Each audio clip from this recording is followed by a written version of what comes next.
But it's got to be a soda loaded with chemical additives. I like a lot of chemical additives in the things I eat and drink. See, I'm not one of these people who's worried about everything. You got people like this around you. Country's full of them now. People walking around all day long, every minute of the day, worried about everything. Worried about the air, worried about the water, worried about the soil. Worried about insecticides, pesticides, food additives, carcinogens. Worried about radon gas, worried about asbestos. Worried about saving endangered species. Let me tell you about endangered species, all right? Saving endangered species is just one more arrogant attempt by humans to control nature. It's arrogant meddling. It's what got us in trouble in the first place. Doesn't anybody understand that? Interfering with nature. Over 90%, way over 90% of all the species that have ever lived on this planet, are gone. They're extinct. We didn't kill them all. They just disappeared. That's what nature does. They disappear these days at the rate of 25 a day. And I mean regardless of our behavior. Irrespective of how we act on this planet, 25 species that were here today will be gone tomorrow. Let them go gracefully. Leave nature alone. Haven't we done enough? We're so self-important. So self-important. Everybody's going to save something now. Save the trees, save the bees, save the whales, save those snails.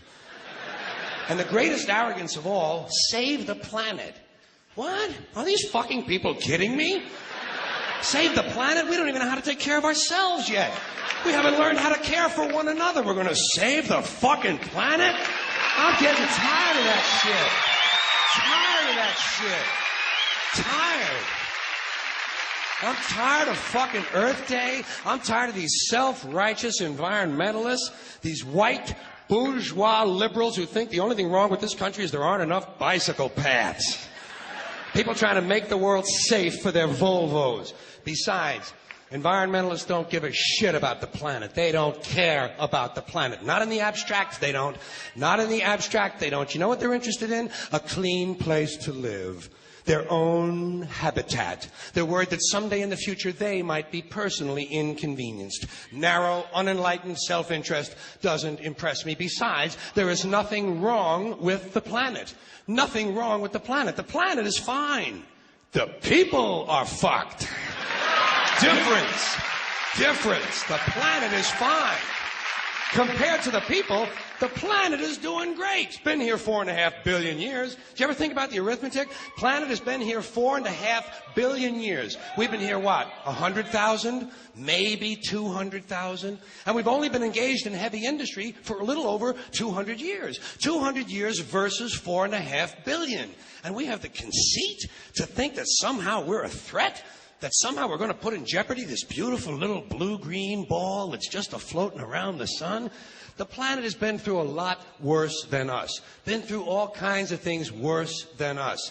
Been through earthquakes, volcanoes, plate tectonics, continental drift, solar flares, sunspots, magnetic storms, the magnetic reversal of the poles, hundreds of thousands of years of bombardment by comets and asteroids and meteors, worldwide floods, tidal waves, worldwide fires, erosion, cosmic rays, recurring ice ages, and we think some plastic bags and some aluminum cans are going to make a difference?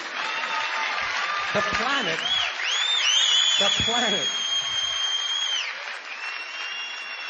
planet isn't going anywhere. We are. We're going away. Pack your shit, folks. We're going away. And we won't leave much of a trace either. Thank God for that. Maybe a little styrofoam. Maybe. Little styrofoam. Planet will be here and we'll be long gone. Just another failed mutation. Just another closed-end biological mistake. An evolutionary cul-de-sac. The planet will shake us off like a bad case of fleas. A surface nuisance. You want to know how the planet's doing? Ask those people at Pompeii who are frozen into position from volcanic ash how the planet's doing. Want to know if the planet's all right? Ask those people in Mexico City or Armenia or 100 other places buried under thousands of tons of earthquake rubble if they feel like a threat to the planet this week. How about those people in Kilauea, Hawaii, who build their homes right next to an active volcano and then wonder why they have lava in the living room?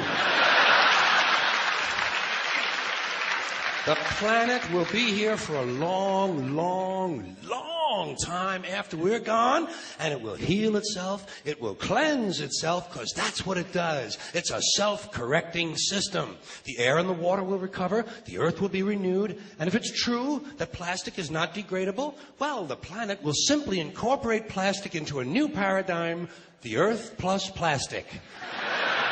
The earth doesn't share our prejudice towards plastic. Plastic came out of the earth. The earth probably sees plastic as just another one of its children. Could be the only reason the earth allowed us to be spawned from it in the first place. It wanted plastic for itself. Didn't know how to make it. Needed us. Could be the answer to our age-old philosophical question, why are we here? Plastic. Assholes. So, the plastic is here. Our job is done. We can be phased out now. And I think that's really started already, don't you? I mean, to be fair, the planet probably sees us as a mild threat, something to be dealt with. And I'm sure the planet will defend itself in the manner of a large organism, like a beehive or an ant colony can muster a defense. I'm sure the planet will think of something. What would you do if you were the planet trying to defend against this pesky, troublesome species? Let's see. What might... Viruses. Viruses might be good. They seem vulnerable to viruses. And viruses are tricky, always mutating and forming new strains whenever a vaccine is developed. Perhaps this first virus could be one that compromises the immune system of these creatures. Perhaps a human immunodeficiency virus, making them vulnerable to all sorts of other diseases and infections that might come along. And maybe it could be spread sexually, making them a little reluctant to engage in the act of reproduction. Well, that's a poetic note. And it's a start. And I can dream, can't I? See, I don't worry about the little things. Bees, trees, whales, snails. I think we're part of a greater wisdom than we will ever understand. A higher order. Call it what you want. Know what I call it? The big electron. The big electron. Whoa. Whoa. Whoa. It doesn't punish. It doesn't reward. It doesn't judge at all. It just is. And so are we. For a little while. Thanks for being here with me for a little while tonight. Thank you. Thank you very much. Thank you.